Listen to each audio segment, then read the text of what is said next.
Hai, Assalamualaikum. Nama aku adalah Umairah. Kalau korang mencari channel yang bercerita tentang kisah jenayah, korang berada channel yang betul. Sebab channel aku share dengan korang kes-kes jenayah yang terjadi di luar negara. So, enjoy.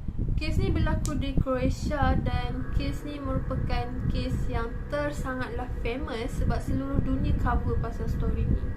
Dan kemungkinan kes ni merupakan kes yang paling pendek kot yang aku pernah cover sebab tak banyak sangat maklumat yang aku dapat jumpa berkenaan mangsa ni dan juga penjenayah dia.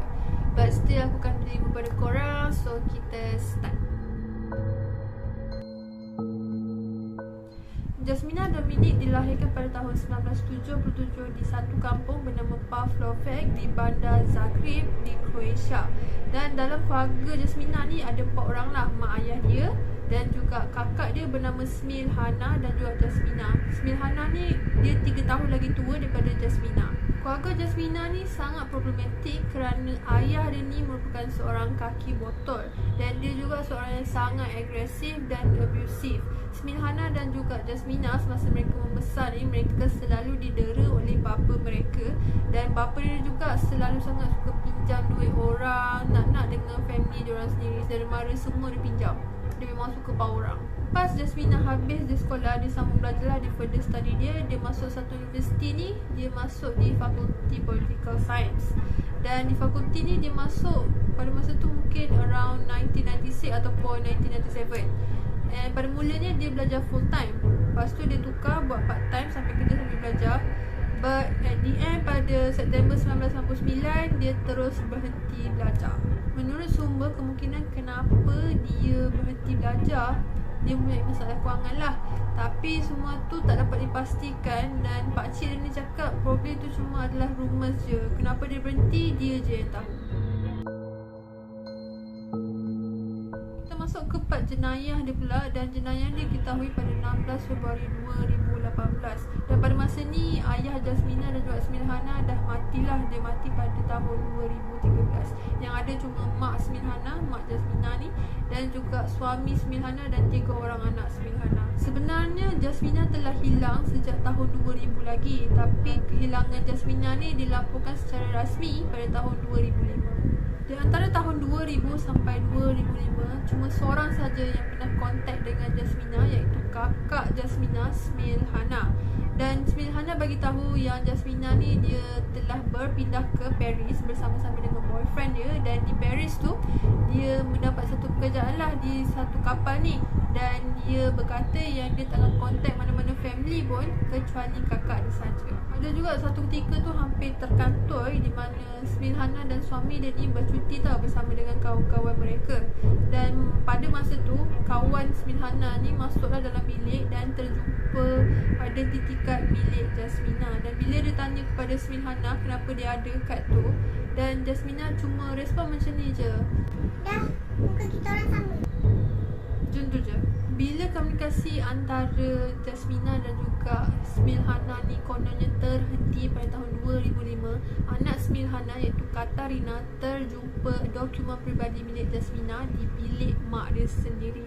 Dan dia check semua dokumen tu sebenarnya telah expired pada tahun 2003. So bermakna Jasmina ni tak pernah keluar pun daripada Croatia tu.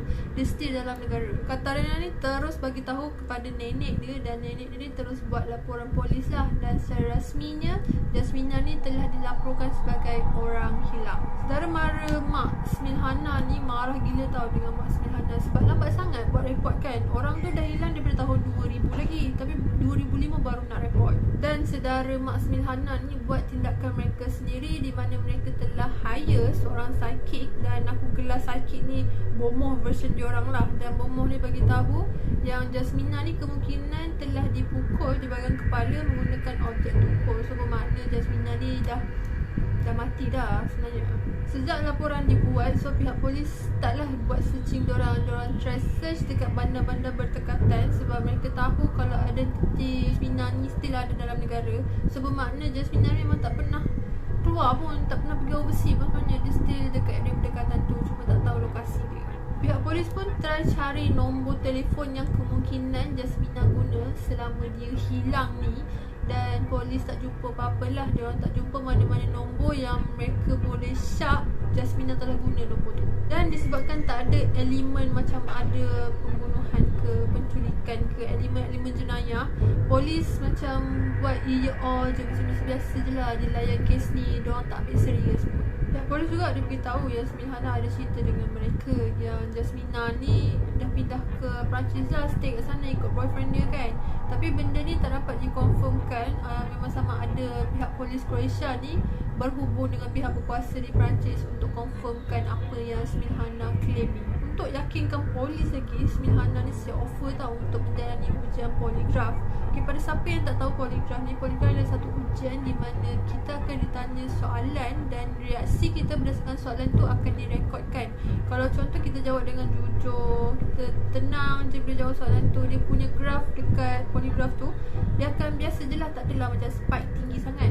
Bila kau menipu ataupun kau tunjuk yang kau resah, gelisah bila kau dengar soalan tu, dia punya graf tu akan jadi tinggi. So bermakna kau menipu dah kat situ. Tapi Smilhana ni tak dapat menjalani ujian poligraf tu disebabkan masalah kesihatan dia. Dia telah didiagnos mempunyai, nama dia panjang, personality disorder with a predominance of disocial and narcissistic characteristic. So kat sini kita dah boleh agak yang dia ni sebenarnya psycho orang dia. Kita flashback sikit pada zaman muda Smilhana ni. Okay, pada masa dia sekolah menengah ni, dia dapat offer internship dekat satu sekolah rendah ni sebagai seorang tutor. Dan dia kena provide surat sokongan lah. Tapi benda tu dia tak dapat provide. So sekolah tu menolak lah dia punya permohonan. Bila tanya tu kenapa tak provide kan, dia bagi tahu yang dia tak ada masa nak minta sekolah dia untuk bagi surat sokongan tu. Tapi bila pihak sekolah rendah tu buat background checking, mereka dapati yang sebenarnya Smilhana ni tak habis sekolah pun. Dia je sekolah takat tingkatan 3 je. Dan benda ni mengejutkan ibu bapa Smilhana sebab mereka bagi tahu mereka tiap hari drop Smilhana ni dekat depan sekolah tau. Tapi rupanya mereka ditipu hidup-hidup. Smilhana ni, dia ni memang sangat-sangat buruk lah sikap dia. Dia ni suka berjudi dan dia ni memang kaki tipu orang. Dan tipu yang paling besar dia pernah buat pada tahun 2014, di mana dia telah buat satu laporan palsu. Dan laporan palsu ni dia bercerita yang 3 orang lelaki telah mencuri anting-anting dia yang berharga $500. Tapi sebenarnya benda tu tak pernah wujud pun. Kita kembali semula pada 16 Februari 2018. Okay, pada hari ni ada berlaku power outage tau dekat rumah Smilhana. So tak ada elektrik dah. And dekat rumah Smilhana ni ada 2 freezer. Dan salah satu freezer tu telah mengeluarkan bau yang kurang menyenangkan. Jadi Smilhana suruh anak perempuan dia yang sulung, Katarina tadi, untuk membersihkanlah freezer tu. Dan freezer ni terletak di bawah tangga rumah mereka. Katarina ajaklah boyfriend dia sekali untuk tolong dia bersihkan freezer tu. Sebab freezer tu dah lama sangat dalam rumah tu. Mereka simpan benda tu daripada tahun 1987 lagi. Dan mereka decide untuk buang lah sebab buat apa kan, benda menyemak dalam rumah kan. Bila je mereka buka freezer tu, first thing yang mereka nampak lah makanan-makanan yang dah expired lah. Mostly makanan dalam freezer tu expired pada tahun 2000. Macam-macam lah diorang jumpa, sayur, buah, strawberry, carrot, ikan dalam tu. Bila mereka ni korek lagi dalam sebab nak bersihkan freezer tu kan, mereka claim yang mereka terjumpa alat kemaluan perempuan dan juga kaki. So Katarina ni panik gila, terus call polis dan polis terus sampailah ke rumah Smilhana ni. Bila polis sampai ke rumah Smilhana ni dan buat check-in terus lah dekat freezer tu, kebanyakan makanan dalam freezer tu tarikh luput dia pada 1 Jun dan 9 Jun. And bila mereka check secara deeper dalam freezer tu, mereka terjumpa ada satu jasad manusia. Dan makanan telah diselit di dalam jasad manusia ni juga tau. Kau bayangkan dekat bahagian dada jasad tu, dia pergi selit ikan dan juga carrot. Keadaan jasad pada waktu dijumpai ditutupi menggunakan duvet yang berwarna biru putih yang ada pattern bunga-bunga. Bahagian kaki jasad tu pula ditutupi menggunakan plastik hitam. Bila polis selak duvet tu, polis dapati yang bahagian kepala jasad tu disarung menggunakan plastik hitam dan diikat menggunakan stokin. Sama juga dengan bahagian kaki, kedua-dua kaki disarungkan menggunakan plastik hitam dan diikat menggunakan stokin juga. Polis cek lagi dalam dan boleh dapati bawah jasad tu ada lagi makanan tau. Dan makanan tu adalah macam buah-buah kecil macam tu. Dan bertarikh luput pada 6 Jun tahun 2000. And daripada tu saja polis dapat conclusion yang di mana jasad tu telah berada dalam freezer tu antara 6 Jun sampai 9 Jun tahun 2000. Polis tak mengambil masa yang lama untuk buat identification kepada jasad tu, dan mereka dapati sebenarnya jasad tu adalah Jasmina Dominic yang berusia 23 tahun. Okey, pada tahun 2000 lah dia berumur 23 tahun. Polis melakukan bedah siasat ke atas mayat Jasmina dan mereka dapati bahagian kepala Jasmina telah dipukul sebanyak 5 kali menggunakan objek yang keras lah. Dan mereka syak kemungkinan Jasmina dipukul ketika dia masih tidur. Bila je berita penemuan seorang wanita yang diletakkan dalam freezer selama 18 tahun dijumpai, seluruh dunia ambil tahu pasal kes ni. And pihak media semua memang cover terus lah berkenaan Smilhana, sebab Smilhana ni lah pelaku dan juga pembunuh yang telah membunuh adik dia sendiri. 4 hari kemudian, Jasmina terus dikuburkan di sebuah kawasan perkuburan tempatan di dalam keranda putih. Ini sebagai satu penghormatan kepada Jasmina di atas segala derita yang dia telah alami selama 18 tahun tu. So at least benda ni macam satu contribution terakhir lah yang mereka nak bagi kepada Jasmina. Kita masuk ke part perbicaraan dia pula. Dia dibicarakan pada musim panas 2020. Aku tak jumpa tarikh sebenar dia dibicarakan, tapi bila aku search musim panas 2020 antara bulan Jun sampai September, between bulan tu lah. Peguam bela Smilhana bagi tahu yang bukti yang ditunjukkan pada perbicaraan pada hari tu tak mencukupi untuk menuduh Smilhana adalah pembunuh sebenarnya. Itu juga bagi tahu yang Smilhana duduk tu, rumah tu sebenarnya milik ayah dia sebelum ayah dia mati pada tahun 2013, dan kemungkinan yang membunuh Jasmina adalah ayah dia sendiri, dan ayah dia jugalah yang meletakkan mayat Jasmina tu dalam freezer tu.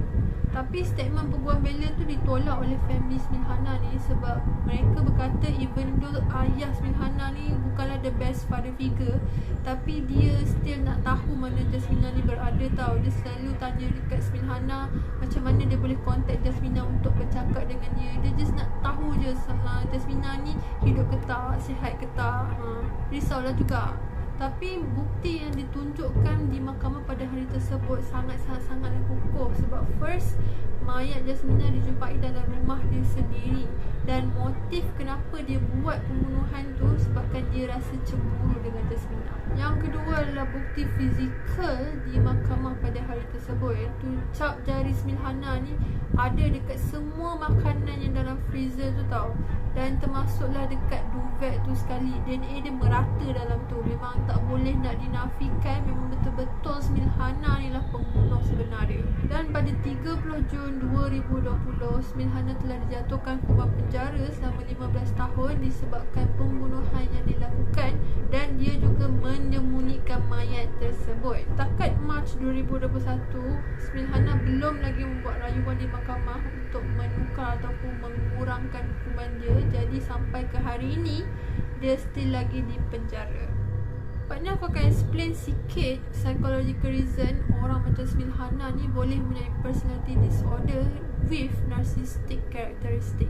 Menurut psikologis yang memerhatikan sikap Smilhana ni, dia berkata kebanyakan orang yang ada personality disorder ni, buatan mereka ni selalunya adalah agresif dan juga violent. Setiap kemahuan dan juga keinginan mereka mesti dipenuhi on the spot, tak ada delay-delay.